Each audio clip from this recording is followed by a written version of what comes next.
Welcome to Unity of Souls, where we explore life's biggest questions. If you find value in our content, don't forget to like, subscribe. Now let's start.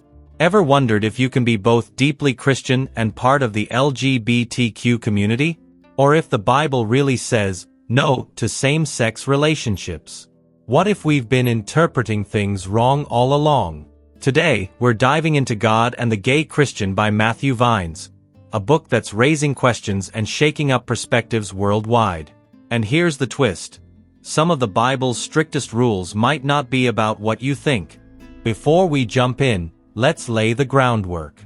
LGBTQ+ stands for lesbian, gay, bisexual, transgender, and queer.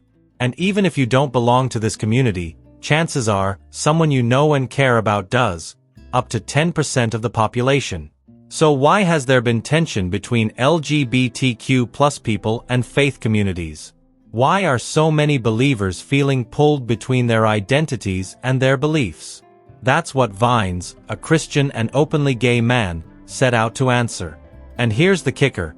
What he found isn't just for LGBTQ+ Christians. His discoveries could reshape what all of us think about love, identity, and the Bible. Ready to see where this leads? Let's get to the big question. Does the Bible really say no to same-sex relationships? Most people cite verses in Leviticus and Romans, famously called the Clobber Verses, as evidence. But Vines makes a daring point. What if these verses are about specific behaviors that were harmful or exploitative in ancient times, not about modern, loving relationships? For context, did you know Leviticus also bans wearing clothes of mixed fabrics? So if you're rocking a cotton poly blend right now, you're technically in violation.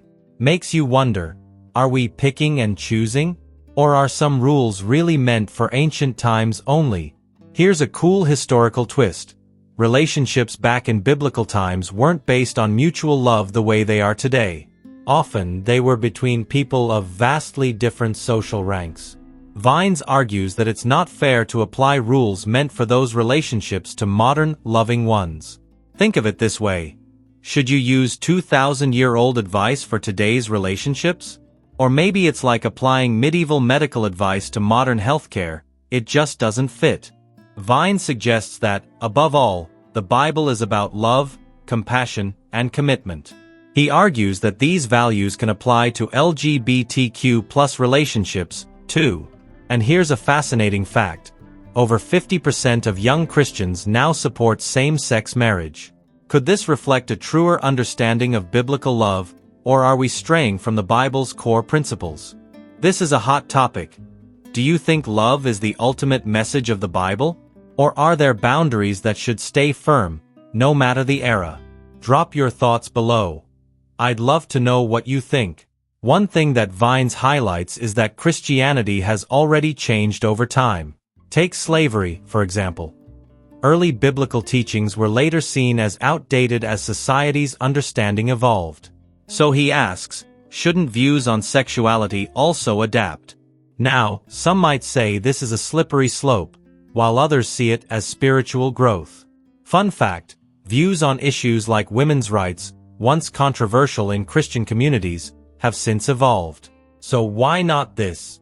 Is it time for faith to grow, or should certain beliefs stay unchanged? Here's something bold. Vines notes that Jesus never directly mentions same-sex relationships. Instead, Jesus focuses on love, inclusion, and understanding. Could this mean Jesus would support LGBTQ+ inclusion today? Or is his silence something else entirely? Some say silence is permission, while others disagree. So I'm leaving this one to you. What do you think? Does love and inclusion mean open arms? Or are there boundaries that silence can imply? Comment with your take. As the book wraps up, Vines' main point is that maybe, just maybe, faith isn't only about strict rules. It's about growth, understanding, and love. But here's where things get interesting. Are we opening a door to deeper faith, or are we on a slippery slope toward reinterpretation? Ask yourself, is faith something that grows with us, or something that we need to keep rooted, unchanged? This is the heart of Vines's message, and it's not just for LGBTQ plus Christians. It's a question every believer can consider. So, what do you think? God and the gay Christian doesn't hand out easy answers. Instead, it challenges us to think, to question, and maybe even to see faith in a new light. Whether you agree with Vines or not, his book brings up questions that might just help us better understand what it means to be human, to love, and to live in faith. I'd love to hear from you. Did this perspective change the way you think about faith? Do you think we should adapt, or hold fast to tradition?